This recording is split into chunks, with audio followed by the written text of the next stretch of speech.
হোক, এটা আমার দাদু, এটা আমার দাদু ভাই।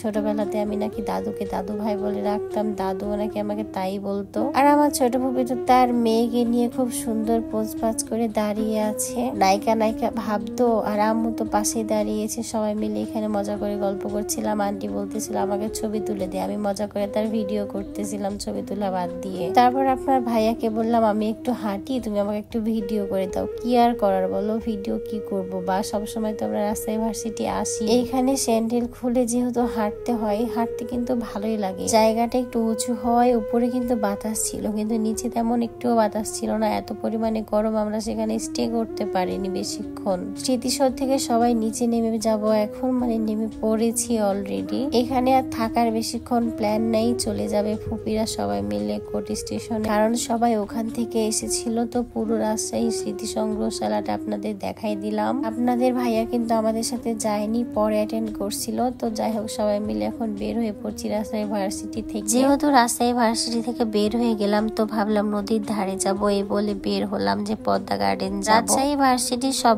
জায়গাগুলোই কিন্তু বেশ সুন্দর। এখানে সুবর্ণ জয়ন্তী টাওয়ারটা কিন্তু আমার খুব বেশি ভালো লাগে। এখানে 4 শয়তানকে একসাথে আমি মোটরসাইকেলে দিয়ে দিয়েছি, পেছন থেকে অটো থেকে। তো আমি ডাকতেছি আমাকে আপু আপু করে, দুষ্টুটা বারবার আপু আপু করতেছে। আর আমি পিছনে যখন তাকাচ্ছি তখন হাসছে, মানে এটা একটা মজা পেয়ে নিয়েছে সে। একটু ঘোরাঘুরির পরে কিন্তু সন্ধ্যা হয়ে গেল। আম্মুদের সবাইকে অটোতে তুলে দিয়ে আমি আর আপনাদের ভাইয়া মোটরসাইকেলে করে আবার ফিরে আসলাম বাসায়। তো আজকের ভিডিওটা কেমন লাগলো অবশ্যই জানাবেন, আর ভালো লাগলে কিন্তু লাইক কমেন্ট শেয়ার করে দিবেন। আর এইরকম সুন্দর সুন্দর ভিডিও পেতে হলে কিন্তু আমার পেজটাই ফলো দিয়ে দিবেন। তো আসার সময় আমার শাশুড়ির জন্য পাউরুটি কিনে নিলাম। আমার শাশুড়ি কিন্তু রাত্রে পাউরুটি বা রুটি খাই। তো এই তো চলে এসেছি। সবাইকে আল্লাহ হাফেজ, bye bye, tata, see you again.